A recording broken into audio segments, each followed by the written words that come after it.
নমস্কাৰ বন্ধু বান্ধৱীসকল, আপোনালোকে বাৰু ৰঙা পাণ্ডা বা ৰেড পাণ্ডাৰ বিষয়ে জানেনে? ই ক'ত পোৱা যায়? ইয়াৰ প্ৰধান খাদ্য কি? যদি নাজানে তেন্তে ভিডিঅ'টো অকণমানো স্কিপ নকৰাকৈ চাই থাকক। এতিয়াও যদি মোৰ চেনেলটো ছাবস্ক্ৰাইব কৰা নাই তেন্তে চেনেলটো ছাবস্ক্ৰাইব কৰি লওক, লগতে কাষতে থকা বেল আইকনটো টিপি অল অপশ্যনত ক্লিক কৰিব, যাতে যেতিয়াই মই ভিডিঅ' আপলোড কৰোঁ তেতিয়াই যাতে আপোনালোকেও গম পায়। আহক এতিয়া ভিডিঅ'টো আৰম্ভ কৰোঁ। ৰেড পাণ্ডা অথবা ৰঙা পাণ্ডাৰ বৈজ্ঞানিক নাম হৈছে আলুইছ ফাজিন্স। ই এবিধ সৰু আকাৰৰ গছত থকা স্তন্যপায়ী প্ৰাণী। ইয়াক সাধাৰণতে পূব হিমালয় আৰু দক্ষিণ পশ্চিম চীনত দেখিবলৈ পোৱা যায়। ইয়াৰ বন্য পৰিৱেশত হোৱা দ্ৰুত জনসংখ্যা হ্ৰাস পোৱালৈ লক্ষ্য ৰাখি এই জন্তুবিধক IUCNৰ ৰঙা তালিকাত অসুৰক্ষিত বুলি স্বীকৃতি প্ৰদান কৰা হৈছে। বৰ্তমানলৈকে ইয়াৰ দুটা উপ প্ৰজাতি চিনাক্ত কৰা হৈছে। ৰঙা পাণ্ডাৰ দেহৰ দৈৰ্ঘ্য প্ৰায় 50ৰ পৰা 64 চেণ্টিমিটাৰ আৰু নেজৰ দৈৰ্ঘ্য প্ৰায় 28ৰ পৰা 59 চেণ্টিমিটাৰ হয়। মতা আৰু মাইকী পাণ্ডাৰ ওজন ক্ৰমান্বয়ে 3.7 আৰু 6.2 কিলোগ্ৰাম আৰু 3 আৰু 6 কিলোগ্ৰাম হয়। ইয়াৰ সমগ্ৰ দেহৰ কোমল ৰঙচুৱা নোমেৰে আৱৰা। দেহৰ তলৰ অংশৰ নোমৰ বৰণ ক'লা, ইয়াৰ মুখৰ বৰণ পাতল, গা দুখন বগা বৰণীয়া। ইয়াৰ মূৰৰ আকাৰ ঘূৰণীয়া আৰু কাণ দুখন মজলীয়া আকাৰৰ উঠঙা।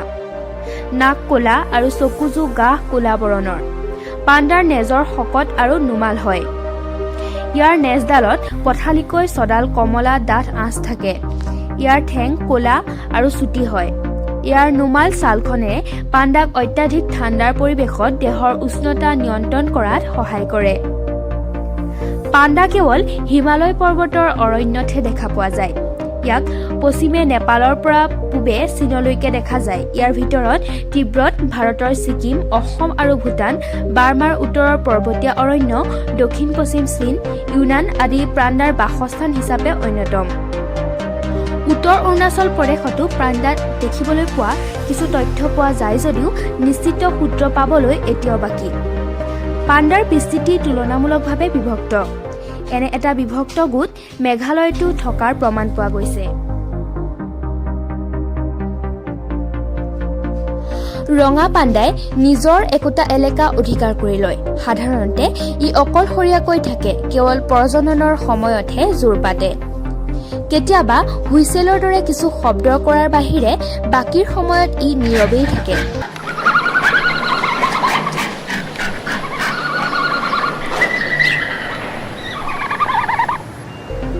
ইয়াক সাধাৰণতে নিশাচৰ বুলি জনা যায়। ই গছৰ ডালত বা খোৰাঙত দিনৰ ভাগত শুই থাকে আৰু আন্ধাৰ নমাৰ লগে লগে সক্ৰিয় হৈ উঠে।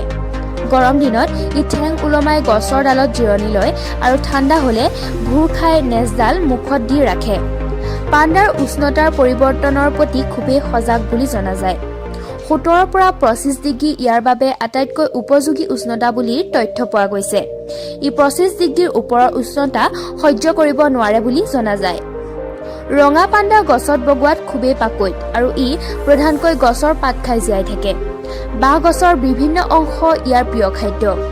তদুপৰি ই সৰু আকাৰৰ স্তন্যপায়ী প্ৰাণী, চৰাই, কণী, ফুল, ফল আদি খায়ো জীয়াই থাকে।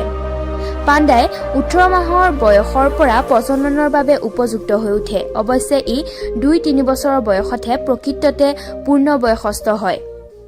প্ৰজনন কাল জানুৱাৰীৰ পৰা মাৰ্চ মাহলৈকে জনা গৈছে। কেৱল প্ৰজনন কালতহে পূৰ্ণবয়সস্থ পাণ্ডাজোৱে জোৰ পাতে।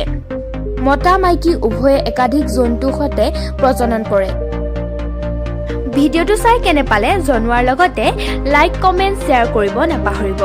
এতিয়াও যদি চেনেলটো ছাবস্ক্ৰাইব কৰা নাই তেন্তে ছাবস্ক্ৰাইব কৰি দিব, লগতে কাষতে থকা বেল আইকনটো টিপি দিব, যাতে আগলৈও এনেকুৱা ধৰণৰ ভিডিঅ' আপলোড কৰিলে নটিফিকেশ্যন পায়। ধন্যবাদ।